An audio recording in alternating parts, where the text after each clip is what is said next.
अंबिका जी सुबह उठकर मंदिर जाने के लिए तैयार हो गईं। ये उनका रोज का नियम था। जब तक भगवान के दर्शन न कर लें तब तक उन्हें चैन नहीं मिलता। उन्होंने दरवाज़ा खोला ही था कि बहू पायल के चिल्लाने की आवाज़ आई। वो अपने पति से कहती है, देखो तुम्हारी माँ तो सुबह नहाकर मंदिर निकल जाती हैं और दिन भर घर में ही खटती रहती हूँ मैं। सारा घर मुझे ही देखना होता है। झाड़ू पोंछे से बर्तन, कपड़े और खाने का काम भी मुझे ही करना पड़ता है। मैं तो इस घर से कभी निकल ही नहीं पाती हूँ। अरे मैं तो कहती हूँ इनका मन नहीं लगता तो कहीं निकल जाएं। मुझे तो इनकी ज़रूरत भी नहीं है। तभी मुन्ने की रोने की आवाज़ आई। पायल अंदर भागी। तब तक अंबिका जी मंदिर के लिए निकल चुकी थी। पर अंबिका जी ने सब सुन लिया था। ये सब एक रोज़ की बात नहीं थी। पायल के चिल्लाने का रोज़ यही समय होता था, क्योंकि उस वक्त उनका बेटा मुकुल भी घर पर ही होता था। पायल ने घर का माहौल ऐसा बना रखा था कि उसमें शांति से रह नहीं सकते थे। अंबिका जी भी थोड़ी शांति ढूंढने के लिए मंदिर ही चली जाया करती थी, क्योंकि और कहीं भी उन्हें जाने की जगह नहीं थी। एक ही बेटा मुकुल है तो उसी के साथ रहना था। मुकुल भी अपनी पत्नी की हाँ में हाँ मिलाता रहता था और अपनी माँ अंबिका की एक बात भी नहीं मानता था। दोनों बेटे बहू उनके साथ सही व्यवहार नहीं करते थे। बहू के व्यवहार का इतना दुख नहीं होता उनको, पर अपने ही खून, अपने ही बेटे के व्यवहार से अंबिका जी का मन बहुत ही दुखी होता। वो मन ही मन बहुत दुखी रहती। वो दोनों से कुछ नहीं कहती थी, क्योंकि इतनी उम्र में दोनों से बहस करने की उनमें शक्ति नहीं थी। मंदिर पहुंचकर वो काफ़ी देर ईश्वर के हाथ जोड़ती रहीं और एक ही बात ईश्वर से कहती, हे ईश्वर मुझे शक्ति दें, एक माँ को ये सब सहन करने की शक्ति दें।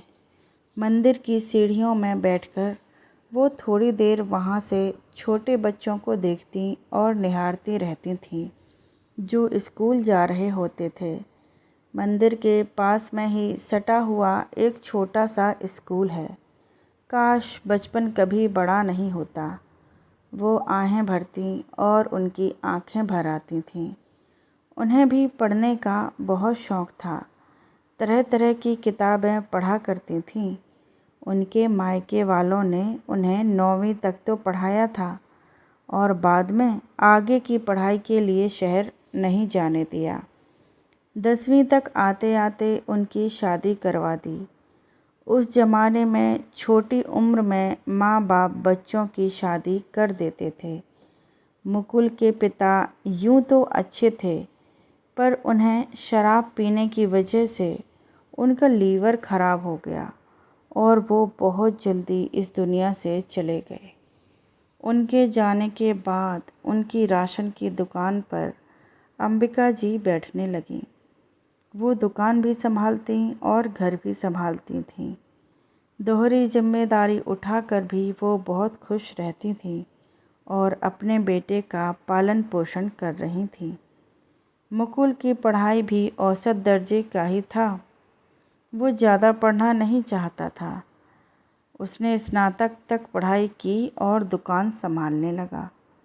अब तो दुकान और भी अच्छी चलने लगी। धीरे धीरे मुकुल ने दुकान पर 2 नौकर रख लिए और अंबिका जी अब पूरी तरह से घर संभालने लगीं। मुकुल की शादी की उम्र हो चली थी। पायल मुकुल को देखते ही पसंद आ गई थी और दोनों की शादी हो गई।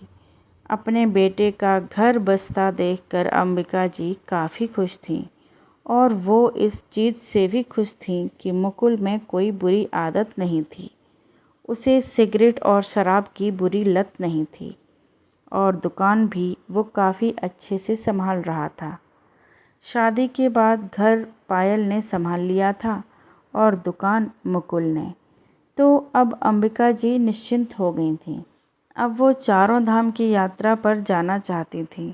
उन्होंने अपनी इच्छा बेटे बहू को बताई तो पायल भड़क गई। चारों धाम की यात्रा में पता भी है कितना खर्चा होता है। हमें तो हनीमून पर कहीं नहीं ले गए और अपनी माँ को यात्रा पर भेजोगे। किसी को नहीं, कहीं जाने की ज़रूरत नहीं है। दरअसल पायल हनीमून पर विदेश जाना चाहती थी और वहाँ जाना काफ़ी महंगा पड़ रहा था, इसलिए मुकुल ने मना कर दिया था और फिर वो गुस्से में कहीं भी नहीं गए।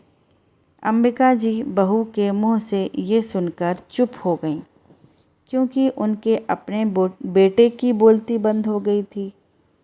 तो इसलिए उन्होंने भी कभी चली जाऊंगी ये कहकर मन को समझा दिया। अब तक घर का खर्च अंबिका जी ही चला रही थी।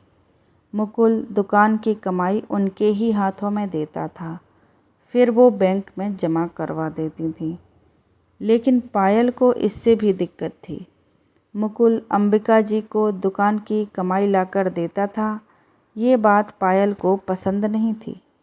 तो उसने घर में बवाल मचा दिया कि दुकान की कमाई पहले उसके हाथों में आएगी, फिर बैंक में जाएगी, क्योंकि उसका पति कमाकर लाता है और पति की कमाई पर पहला अधिकार पत्नी का होता है। अंबिका जी ने ज़्यादा विरोध नहीं किया, क्योंकि घर बहू चलाए या वो चलाएं, एक ही बात है। अब एक ही बेटा बहू है और इन्हें इनके ही साथ रहना है।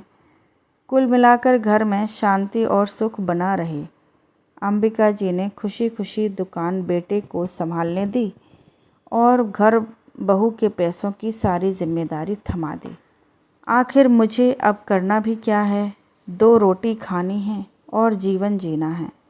मगर ये 2 रोटी भी उन्हें शांति से नसीब नहीं होती थी। ऐसा लगता था कि उनका घर में रहना ही बहू को खटकता था। पायल बात बात पर उनका अपमान करती रहती थी और मुकुल भी चुप्पी साधे रहता था। पायल अब 2 बच्चों की माँ बन चुकी थी। जैसे तैसे अंबिका जी उनके साथ में रह रही थीं। एक दिन वो बाथरूम में फिसल गईं और उनके पैरों में चोट लग गई। उनसे ढंग से चला नहीं जा रहा था। 2-4 दिन वो मंदिर नहीं गईं तो पायल बड़बड़ाती रहती थी। अपनी मनहूस सूरत लिए घर में ही बैठी रहती हैं। इससे अच्छा तो यही था रोज़ मंदिर चली जाती थीं। मैं भी चैन की सांस ले लेती थी।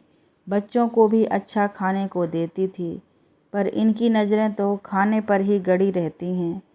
सुनो, इनका कोई दूसरा इंतज़ाम कर लो। पायल ने फैसला सुना दिया। दूसरा इंतज़ाम? ये शब्द अंबिका जी ने सुने तो सन्न पड़ गईं। ये लोग मुझे कहाँ भेज रहे हैं? मैं अपने घर को छोड़कर कहीं भी नहीं जाऊंगी। तभी मुकुल की आवाज़ आती है। हम मम्मी को इस उम्र में कहाँ भेजेंगे? मुझे नहीं पता, कहीं भी भेजो, पर मैं इस बुढ़िया के साथ में रहना नहीं चाहती हूँ। मैं अब और बर्दाश्त नहीं कर सकती हूँ। 2 दिन ऐसे ही निकल गए।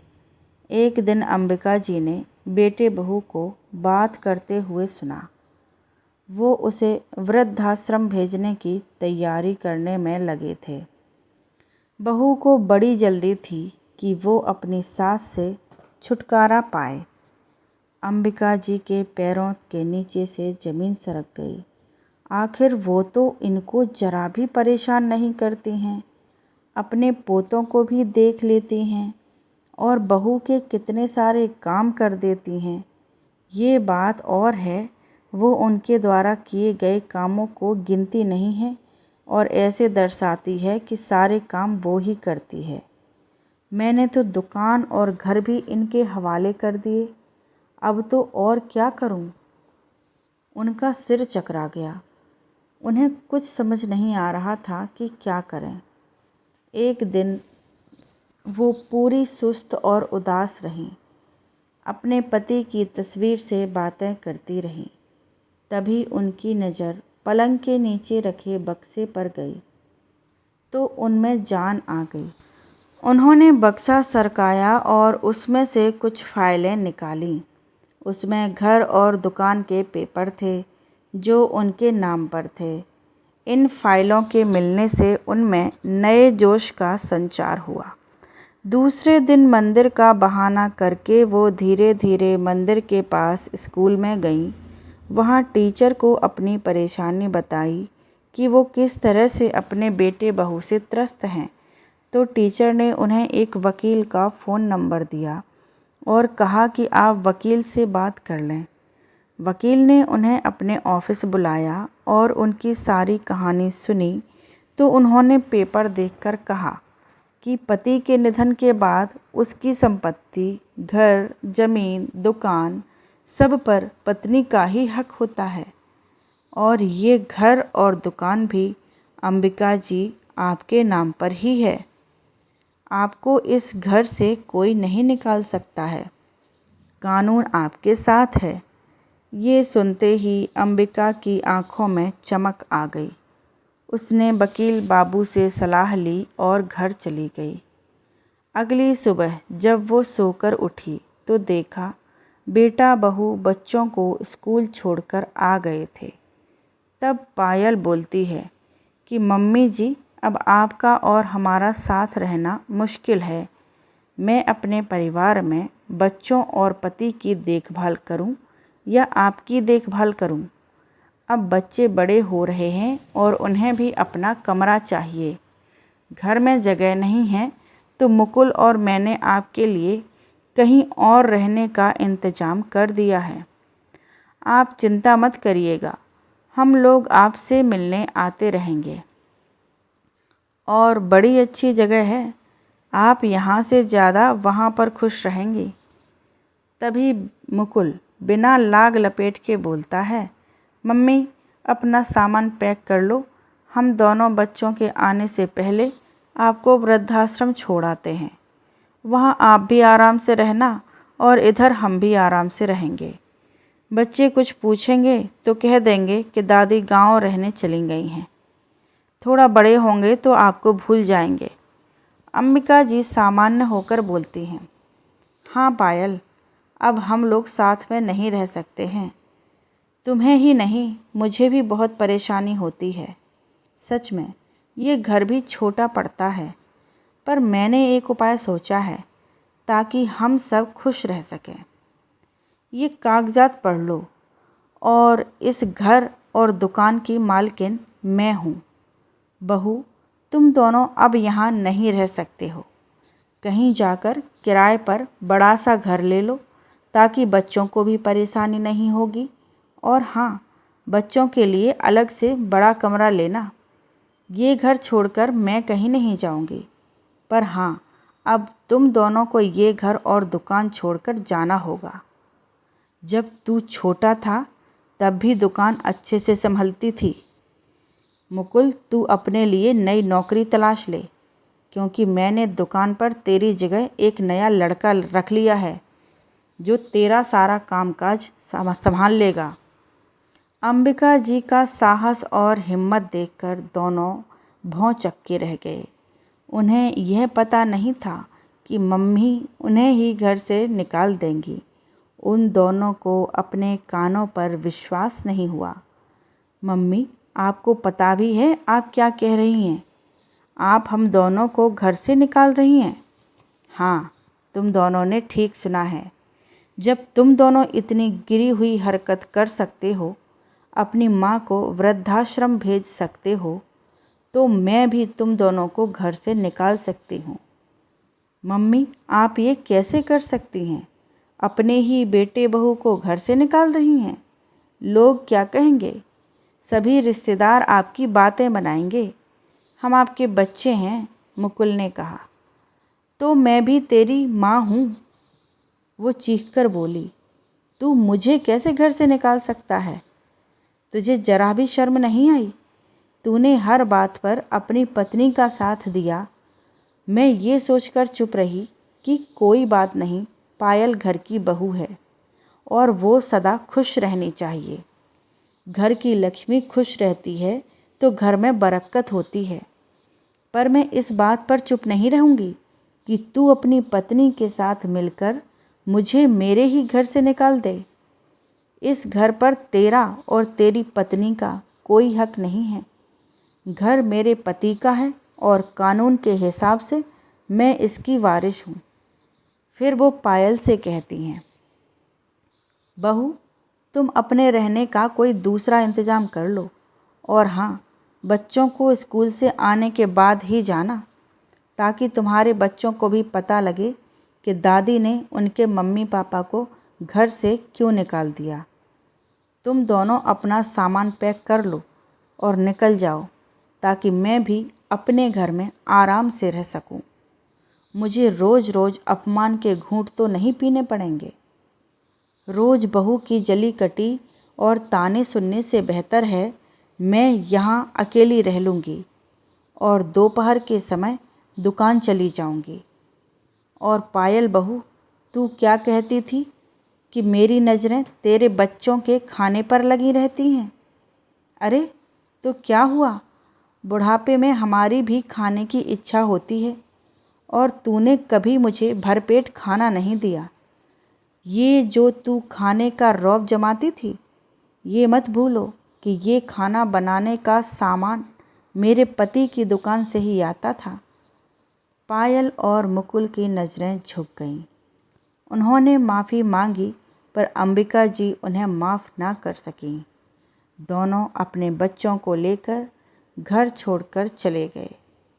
पाठकों, जो बेटे बहू अपनी माँ को वृद्धाश्रम भेजने की सोचते हैं या भेज देते हैं, तो वो भी कभी सुखी नहीं रहते। उनको सज़ा भुगतनी ही पड़ती है। आपको ये कहानी कैसी लगी, हमें कमेंट के माध्यम से अवगत ज़रूर कराएं।